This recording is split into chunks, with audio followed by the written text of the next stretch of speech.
Hey, what's up? It's me. Cool, huh? Well, welcome.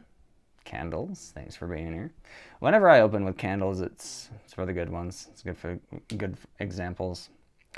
Um, like I'm following now. Uh, I'm losing weight again because I walk way too much. So I am taking a page out of my friend Jasmine's book. Um, Jasmine Dahas. uh, Go follow her. She's fantastic. Yeah, and welcome if you're here. I love your example. Thank you so much. Yeah, she just noticed today, like, she just sits down and rests, and I never do that. So, well, I do. It's just not enough, obviously. So, anywho, I want to talk about what I've been getting versus what needs to happen. And it has also been said from one of my good managers. Um, oh, by the way, if you're new here, yeah, I am astronomy. So if you don't want any of the dark stuff that probably doesn't apply to you anyway, go to my playlists. I organize them based on, thought processes, practicing what I actually talk, and stuff like that. There is some really heavy stuff that people need to be accountable for, and those people need to learn to be honest. So this one's actually for them specifically, but it helps everybody. So what I'm getting is reactivity, straight reactivity. And you can see that as well if you do get curious about, like, okay, context, right? So what happens behind closed doors with certain people? Well, you can see that. I am absolutely open about everything. I am totally open. Okay? And this is why being honest in the first place is good. So, um, ounce of prevention, right? Worth how much in cure? I think way more than a pound.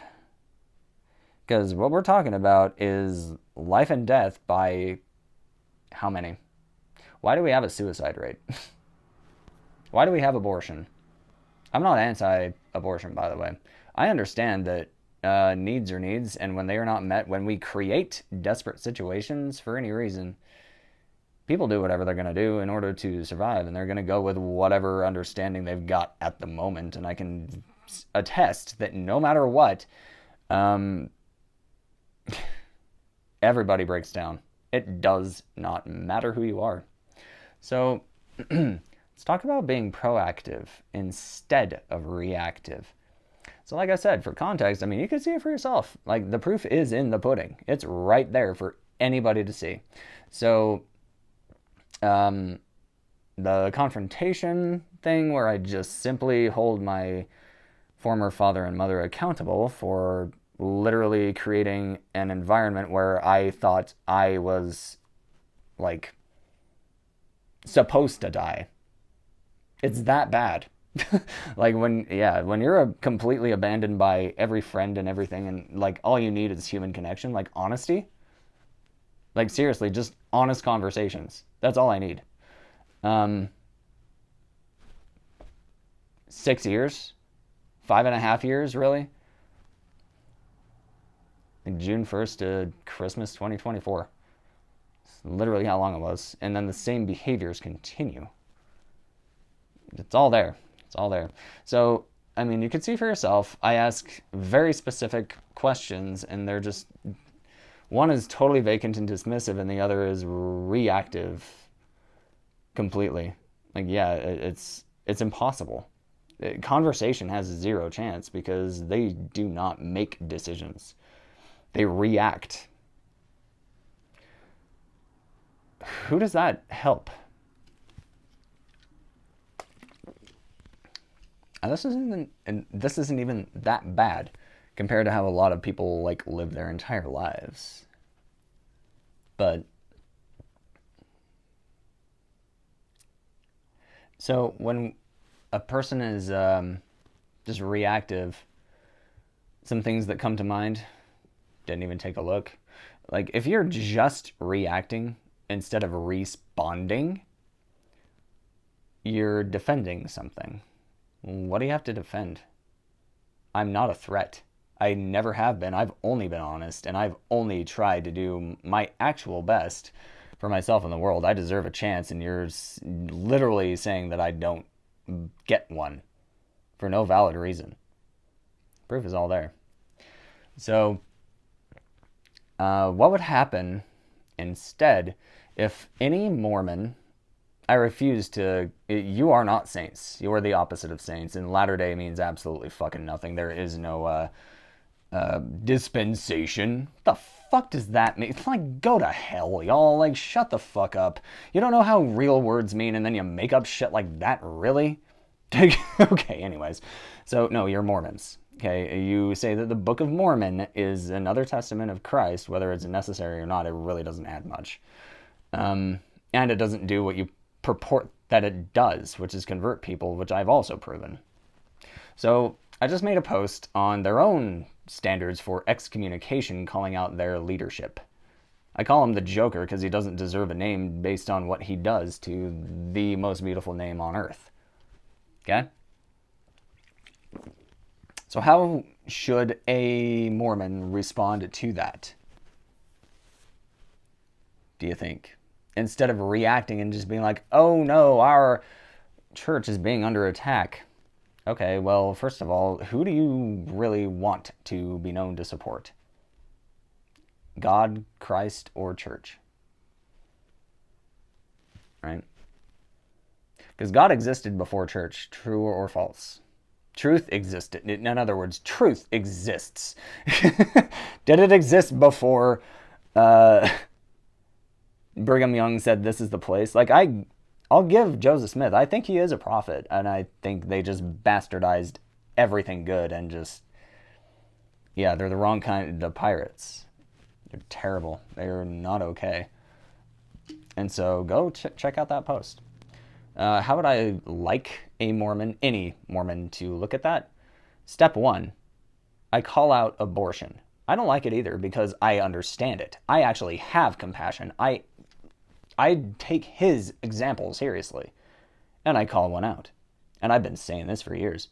Like, if you went to an abortion clinic and you put something on, and I know Mormons typically aren't the ones doing this, but Christians in general, if you picketed an abortion clinic and put something on your cardboard, stupid cutout thing, that actually aligns with something Christ said or did by his own example, do as I'm doing, follow me, Mormons, you sing that song all the time, right? Your primary people. Age of reason is 8, which I actually think is reasonable. You should know right and wrong by 8. It's not hard. Can you tell the truth by age 8? Do you know, okay, is that a chair or Daffy Duck? Okay. Yeah, it's that fucking easy. We know truth when we see it. It's just that, people got away with dominating and we couldn't do shit. The vulnerable were screwed. So I use the example of Christ, of the woman at the well. How did that go? Joker. The very next one was false doctrine, and that is the Mormon church. It is all false. So,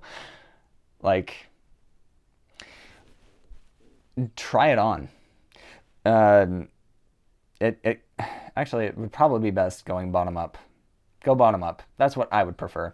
So the very last one, because it is the bottom 3 plus the homosexuality for me. Like, you don't get to say anything about how people want to love. Hell, even polygamy. Like, open marriages. I've seen open marriages work better than monogamy. Any open marriage that I have ever heard of did not end in divorce. Do you know why? Because they actually worked on trust. They communicate. My brother had a temple marriage that got divorced, and there's been at least one in my own neighborhood since I moved back. If you love me, keep my commandments. Just be honest and respectful. The divorce shouldn't happen. Love one another as he love. Okay, well, if you follow that, then there is no divorce. Okay? My wedding vows are for everybody, and it's the same. Everything you need, everything you need, anything you want, nothing you don't. Now, that anything you want thing, look, if you're trustworthy, I'll do whatever. I love to serve. I love to help people out. Why don't you? Like, you know what I mean? That's kind of the whole point, right? So the bottom one is openly criticizing LDS leaders. Uh-oh. Now, why would they might put that there, I wonder?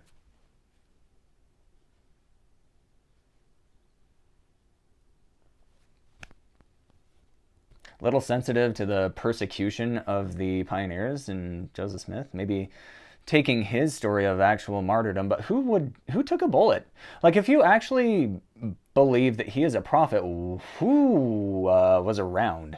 Why wasn't he protected? Wouldn't a prophet, your highness, be considered the most important person on earth to, like, you know, push the needle forward and maybe have a chance at peace and prosperity for all, like Ezekiel prophesied in the Old Testament? Why is pointing flaws out, accurate flaws out, excommunicatable, I wonder? Very telling, your highness. Start there. I do believe, and I've pointed this out in numerous videos too, that I believe people when they say that they love Christ and want to be like him. They just don't act like it. It's the action part that's missing, because they are taught to be afraid. I know that a lot of people can probably see the incongruencies too, but they're afraid to voice it because you see what happens to honest people. Why would that be a thing? Why would we want to silence truth? I wonder, your highness. Oops. So maybe instead of teaching people to be reactive and have opinions, and opinions are agree, disagree, right? They're a preference that you take as fact. Like the word of wisdom that I pointed out earlier. Like, okay, if that's your health code, then why do you allow obese people in your temples? Run and not be weary, walk and not faint. That is your actual verbiage. I'll race anybody who's obese with the temple recommend. Bring it on. I drank coffee today. What's wrong with coffee? I've never gotten a straight answer. This has caffeine in it, right? It's Coke Zero. It's got what, 48, I think, 46? 48 per bottle. Yeah, 48 milligrams per bottle. So it's less than coffee, but I mean, that would be the negative chemical that we found, right? Same as in tea, except in white. You don't know anything. You don't have facts to support your doctrine, and then you criticize teaching false doctrine. It's the next one up. Okay. In the pre-earth life, we learn about two plans. Christ was, oh, love everybody, and it's unconditional and whatever. Wild West. And then Lucifer, the other one, the one true bastard. Me. I'm Lucifer incarnate, y'all, because I believe in accountability. I remember that story, and I thought to myself, you know what? I mean, that sounds great. You have this bullshit called hold to the rod, the iron rod. You have these bullshit things like, we all have work, let no one shirk. You have it in everything. You have the missionaries set up. You have, like, the entire foundation and have the whole time to control people instead of actually freeing them, which is what Christ taught. Love is freedom. Truth is freedom. But you choose to silence truth tellers. We're going to kick you out. No, literally, and I posted this in the comment, the only reason to kick anybody out of anything is apostasy. That's it. That's the only thing. Okay, you're going to choose to be dishonest about everything, and you're going to choose to be disrespectful to our stuff. Bye. Cool story, bro. Go tell mom. Take a nap. Call it a day. Could be camping, could be banishment. I don't care. I don't care to see you again, but if I do, you better be honest about everything. You better fucking be respectful. It's impossible to be respectful of anybody if you're willing to be dishonest. You can figure out why for yourself. I've already explained it. So, How did the woman at the well story go? What would Christ actually do if he was alive today and abortion was around? I wonder. He'd probably be as pissed off as me. It's like, hey bitches, it's the second coming, and I was peaceful the first time because y'all didn't have the internet and couldn't prove the truth, obviously. Is this a chair or is it Daffy Duck? Oh, well, from my perspective, it's not either. It's actually freaking. See how that goes? Yeah, that's how that goes. So, okay. I don't need to hear them. They don't hear me at all. Here's my beloved son. Hear him. La la la la la la la. Don't criticize LDS leaders. La la la la la la la. Okay. But no, really, really. So, 2,000 years ago was totally different. We don't have any excuses. None, frankly, existed. It was just dishonest, like, manhandlers were able to dominate. And so they did. We have no excuse to lead with fear, so why do you? False doctrine. Really, Joker? Tell me the story of the woman at the well. What did he actually say to somebody who was universally rejected by her community? Like me. I'm the woman at the well. You're supposed to be Christ. It's in your fucking name. Don't take the Lord's name in vain. Don't take the Lord's name and then use it incorrectly. Use it against what he actually taught. False doctrine. Don't openly criticize. Yeah, your highness. Okay. Yeah, not looking great, is it? And it gets worse the longer you wait. Like, I have more nails, dude. Like, I don't fucking care. Look, I believe in the human body being God's greatest creation, and you hate it. We have to hide it. You hate homosexuals. You hate entire groups of people openly. You choose to disrespect them. You choose not to be honest. Not looking great.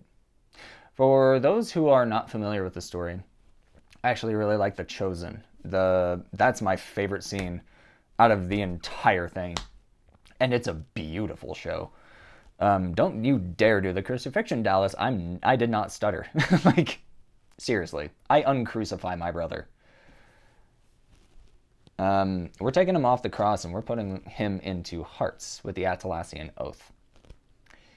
I am love. I choose life. All of it. Every walk. That does it honestly and respectfully and for real. Like me. Like him. The way is the way. It doesn't matter what you call it. Yeah.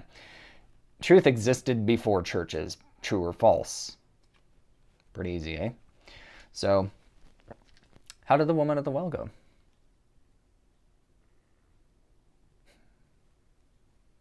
Do you want to tell it or should I, Joker? No, seriously, I really like the scene in The Chosen. Go watch that. Let them tell you, because it is absolutely beautifully done. That is the Christ I know. That's the Christ inside me. That is the example I live and teach. By example. I am love. I choose to cherish. I am love. I choose to be curious about beautiful. I am love. I choose compassion. I am a human. I have a heart. Yours has a chance to flourish. Period. That is Christ's love. Love as he did. He didn't stutter. Neither do I. Usually, unless you make me because you create a desperate situation or stress me out beyond my capacity. So you hate abortion. What are you actually doing about it other than, like, adding burden to the already overburdened? Burden's on you. You get to bear your own cross, Joker. And again, I say this too, like, it seems like I'm picking just on them, but, like, they are absolutely horrible. They don't have prophets. They have a board of executives. Who called Joseph Smith? Like, whose hands were involved there? None human. And that is the point. Human hands can't be involved. It's not an ordination. It's a calling. You have a board of executives, and your business is death. So how I would want somebody who loves the church to view this is like, be honest. Actually be honest with yourself. Actually be honest with the words on the page right in front of you. How did the woman of the well story go? Well, I'll tell it this way. Back in the day, in order to get water, take nothing for granted. Okay, I am love, I choose to cherish. Therefore, I recognize value and take nothing for granted. Every time I wash my hands, I'm so grateful. I mean, I've had actual experiences where I don't know when or if I would wash my hands again. I didn't know when or if I would eat again. Have you?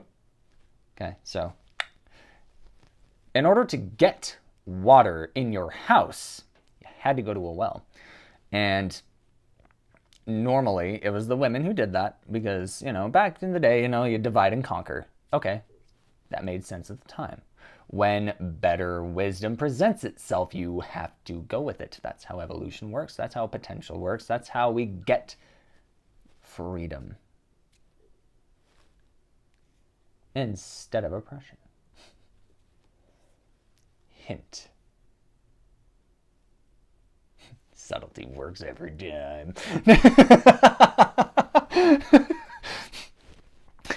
Anywho, so it would normally be done in the morning because where was he hanging out? Right, Jerusalem and thereabouts, right? The Middle East. Hot. Desert. Water is a precious resource, Utah. We probably want to slow the flow, save H2O. So why the fuck do we have lawns? Anyway. So if somebody was not as respected for any reason, she would have to go in the middle of the day because nobody wanted to be around her, and that was the woman at the well. Christ was just hanging out. He sent his disciples to go do whatever they needed to do. Gave them a little errand or whatever. And so he was just hanging out. And then possibly just to start conversation. Could have been that simple. Could have been an actual need. I don't know. If you're alive here, you are human first. So you do have needs. So just ask for a drink of water. She, being the woman at the well, let's have some compassion. That's a human. That's a heart. How is her cup? Is it even overturned? Is it turned up at all, being treated the way she is in the community, rejected by all? Probably getting the worst of both worlds, neglect and abuse, just like me. Well, I've been there.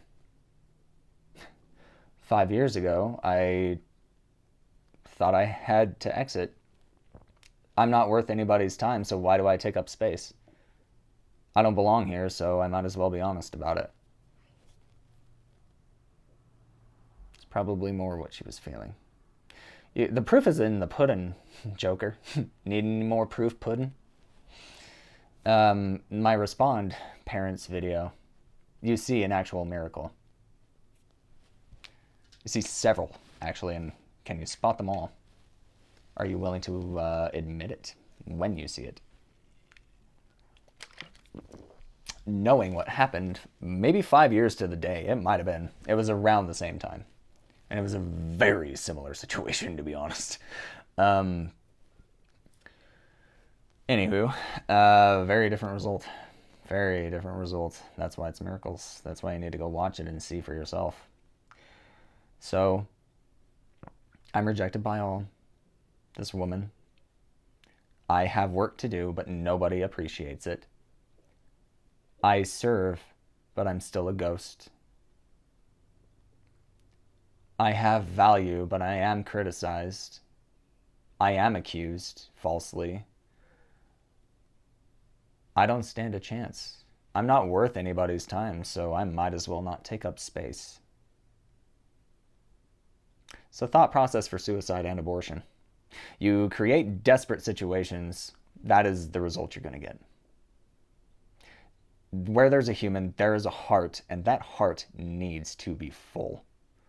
If it is not, you get what you get. He asked for a cup, or, just a drink. So this is a woman that literally felt worthless. Even though she has the same value as everybody else. And, universally misunderstood. No compassion. No curiosity. No recognition. No chance.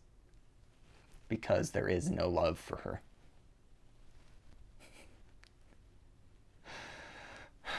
Well, my brother told her, according to the story and what somebody could put on a sign when picketing an abortion clinic, and I've said this for years too,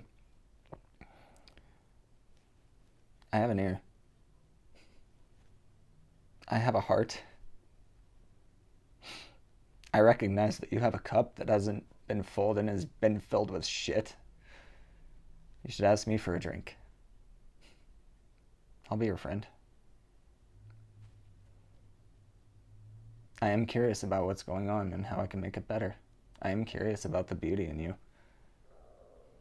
Because I want to cherish it. And thank you for the opportunity to.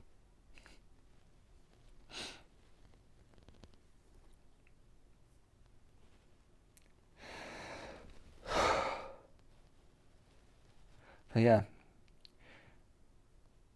let's kick them out of love. Let's make them feel even less. Let's put burden on the already overburdened instead, and call ourselves the Church of Jesus Christ. Yeah. But we don't want to openly criticize church leaders. Uh-oh.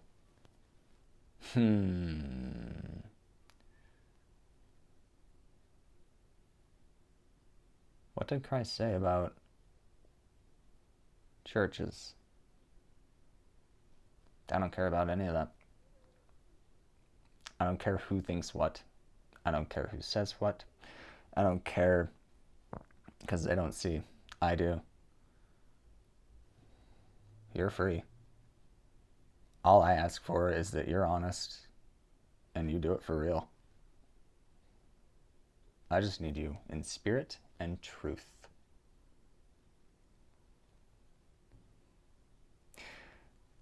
Mormons, every single missionary, I believe, wants to do well, but they are too young for any context. They have no idea what needs are. They do. They do not have a clue at age 19 or 18 or whatever it is now. When I grew up, it was 19.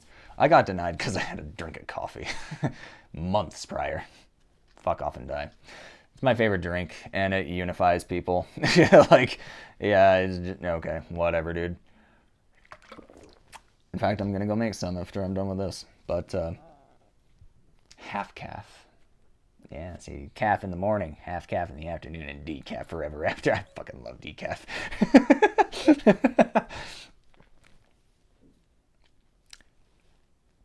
They've always had their needs met.